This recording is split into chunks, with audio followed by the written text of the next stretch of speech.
I see the frustration that comes with it, but I always just say like, yo, it's so much better to be frustrated when nobody's looking. It's like, yo, I got to figure this out versus niggas being like, all right, cool. You had a moment. Like, let's see what you about to do next. Cause that type of pressure is different. You know what I mean? Yeah. So it's just like, you got to just bask in that, you know, nobody is paying attention right now and just build that consistency and build that catalog. Like, that's what matters.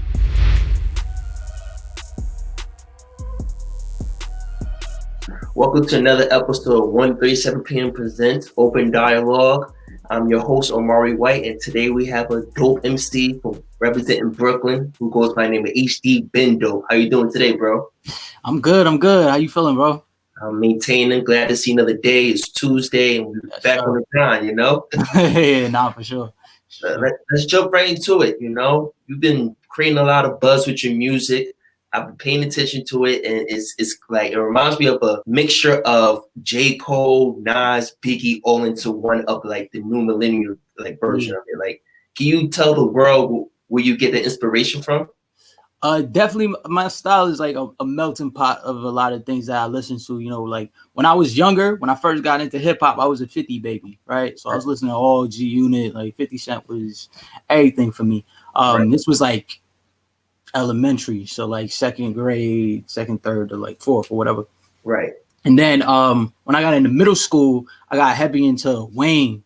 Like I was listening to like a lot of Rockefeller stuff as well, like, you know, Cameron, Young Guns and shit like that. But like Wayne, when that Dedication series came out, that was like it for me, you know what I mean? So wow. Yeah, you know what I'm saying? Yeah, that run for Wayne, I was like heavy on it. And then when I got into high school, J. Cole dropped it was going into high school. J. Cole dropped the warm up.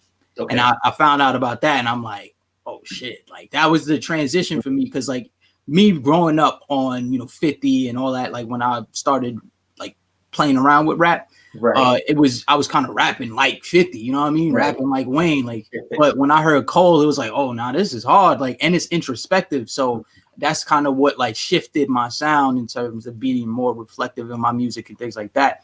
And then through Cole is how I ended up finding pretty much all of the classic hip hop shit. You know what I'm saying? Like at that point, I never heard Nas Illmatic. I didn't listen to Nas Illmatic till I was like 17, 18. You know what I'm saying? So it's like, from there, I found Souls of Mischief, you know, because Cole did that freestyle on that, the 93 until Infinity. You know what I'm saying? So it's like a lot of the shit is me just going to do my homework based off of, you know, niggas like Cole. I was listening to him heavy, people like even Phil Day early, Logic early, like, you know what I mean? So I just did my homework through there, and then just finding how great the other shit was, it was kind of like my, you know, me adding that into my little melting pot. Right. Kind of just transitioning. Yeah. That's fire right there. So take us through your creative process in making a hit song. Like, I know you had a background of becoming a producer before you took rap seriously. Like, you tap into your producer bag when you find an inspiration from a sample, or you just go about it, rapping about what's on your mind or what's been, you know, bothering you as a lately. So let's use something like Top, for example, right? Because Top is a song I dropped last month, and I feel like that's probably like my most like hit sounding record. You know what I mean? Something like Bird works as well, but let's take Top. So I was like, all right, you know what?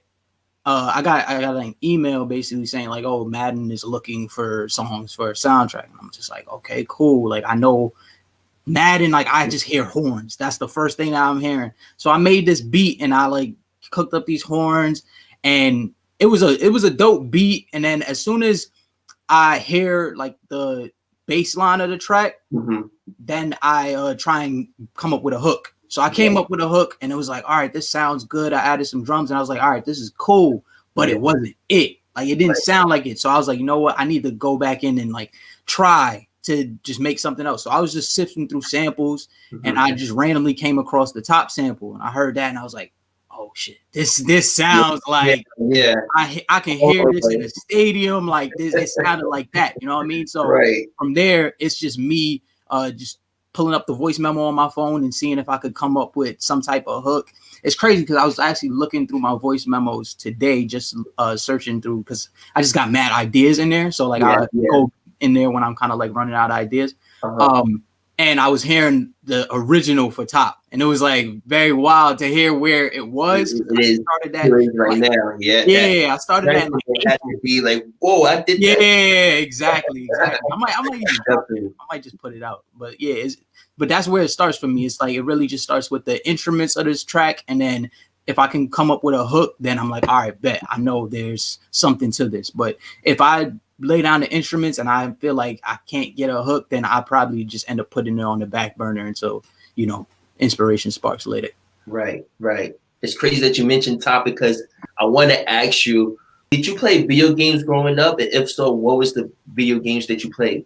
So I was heavy on 2K, early. I mean, obviously Live, because Live had it before 2K, we being honest. You know what I mean? Live was like the shit. So I was heavy on that as well. GTA, San Andreas. I remember sneaking to play that. My mom was like, everybody was like, no. Right. That's your ass, Exactly. That type shit. I was playing that. Then obviously, as I said, 2K, Madden. I used to play Madden heavy. It's really just games like that. A lot of sports games. I wasn't heavy on the shooters. I was heavy on like the world, like simulation shit. So like GTA, True Crimes LA, True Crime New York City, like shit like that. Right. And then the sports shit. Say for instance, EASports or Ronnie from 2K holler at you and be like, yo, bro, we want you to curate a soundtrack for an NBA 2K game or NBA Live game. Give me 5 songs would you put on your playlist?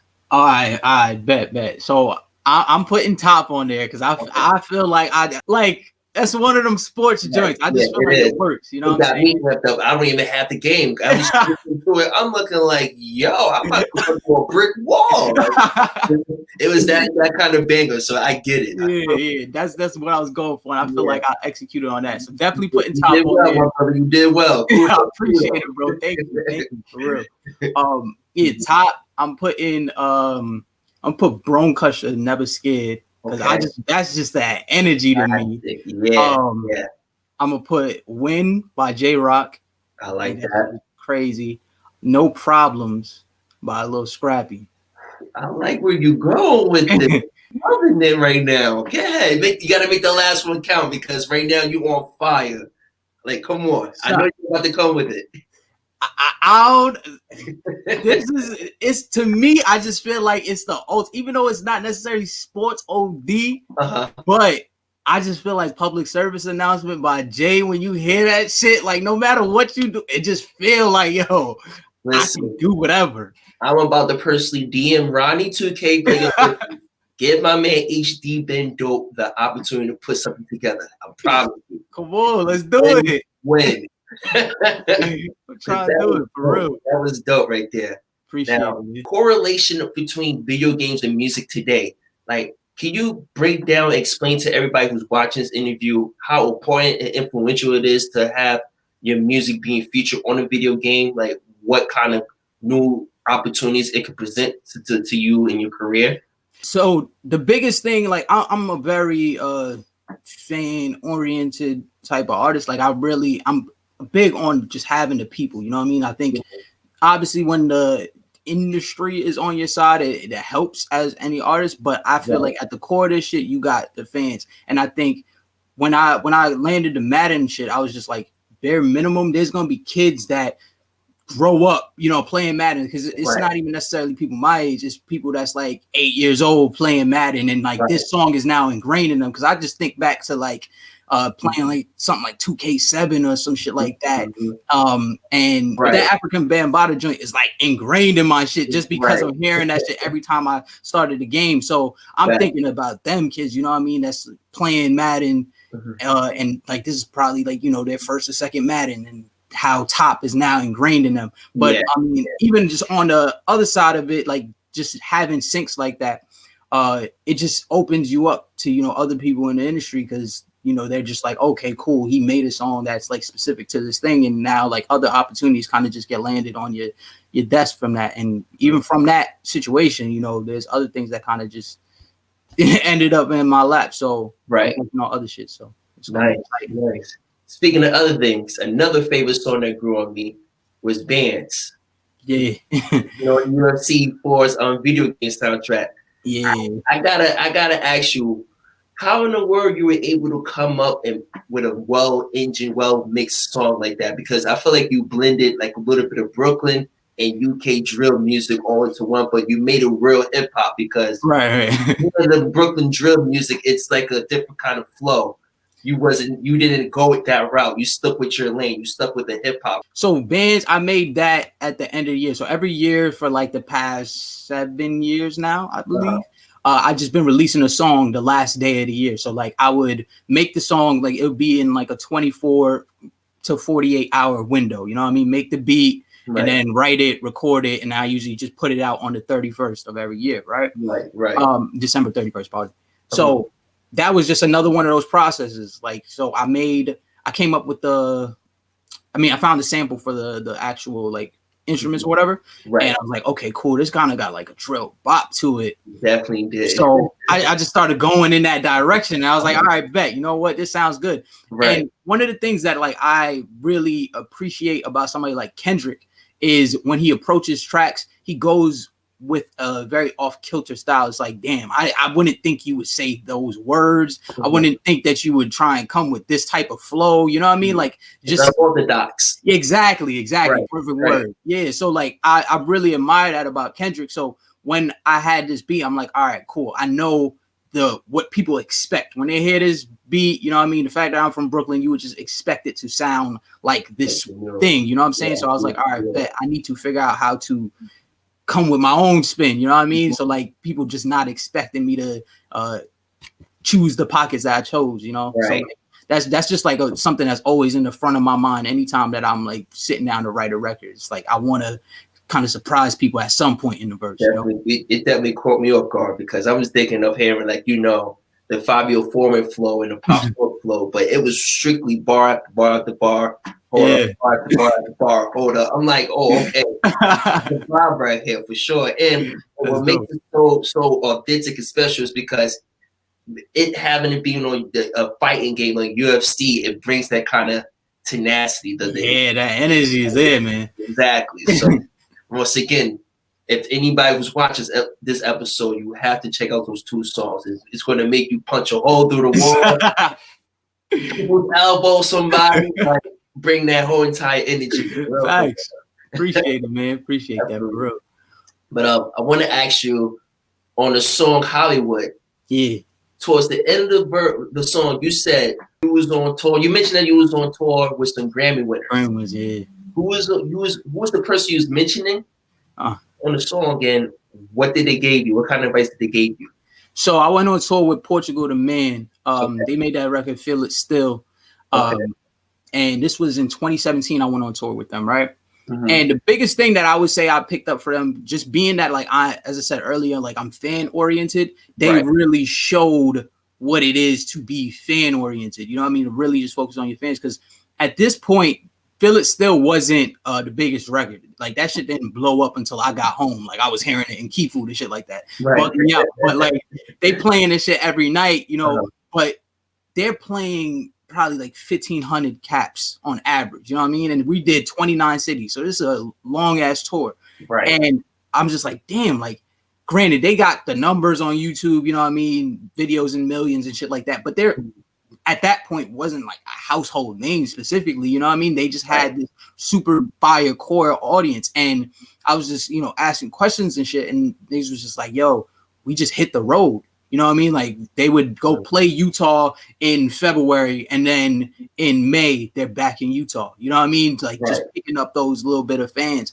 And that's the biggest thing that I took from them is just really just hitting the road and building your core audience, because before the hit record, they were able to, you know, play these fire venues. And now the hit record just expanded that shit crazy. But at the end of the day, they still got this solid ass core, and that solid core is what's going to keep you alive in this shit. And that's what longevity is what I'm focused on. I want to ask you, for all the content creators and rising MCs that's watching this interview that's trying to build that core fan base, or that's trying to get their music out, what kind of suggestions and advices would you give to them to help them build the platform? So my biggest thing at this point in time is consistency and catalog. Like those are the 2 things that I feel like you got to focus on in this day and age, because, you know, any moment your shit could be out of here. Like I'm blowing the fuck up, right? At any given moment with this whole the way the internet works and things like that, you know.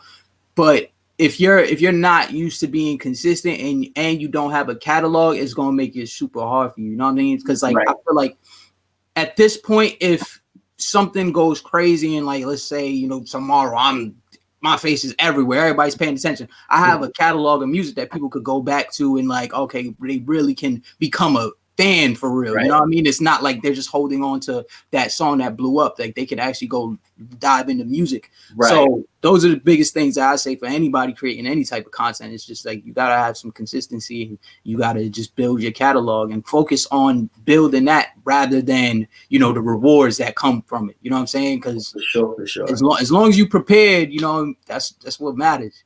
But like when it's time, it's wild because like my cousin, he does videos and shit, and like a couple of my other homies do music, and like I see them kind of in a place where I was, you know, a couple of years ago, which is like I'm trying to figure this out. I mean, granted, I'm still trying to figure it out, let's be honest, but like the very base level of like, damn, I'm trying to get people to even look at me, and that I see the frustration that comes with it. But I always just say like, yo, it's so much better to be frustrated when nobody's looking. It's like, yo, I got to figure this out versus niggas being like, all right, cool, you had a moment. Like, let's see what you about to do next. Because that type of pressure is different. You know what I mean? So it's just like you got to just bask in that, you know, nobody is paying attention right now and just build that consistency and build that catalog. Like, that's what matters. It's been an interview. It's been an honor for letting me take the time out of your day to interview you, bro. The sky's the limit. Your music is dope. Thank you, man. The roof for you. And if you have any last things to say for anybody that's watching, feel free to let them know right now. Just biggest thing I say, you know, my project Broken Dreams is out right now, all streaming platforms. Top, which is my new single that dropped last month. So, you know, just get in tune with the music, you know. Definitely. Now, this is Omari White. You just watched another episode. 1:37 p.m. presents Open Dialogue. We signing out. Yes, sir. Take it easy.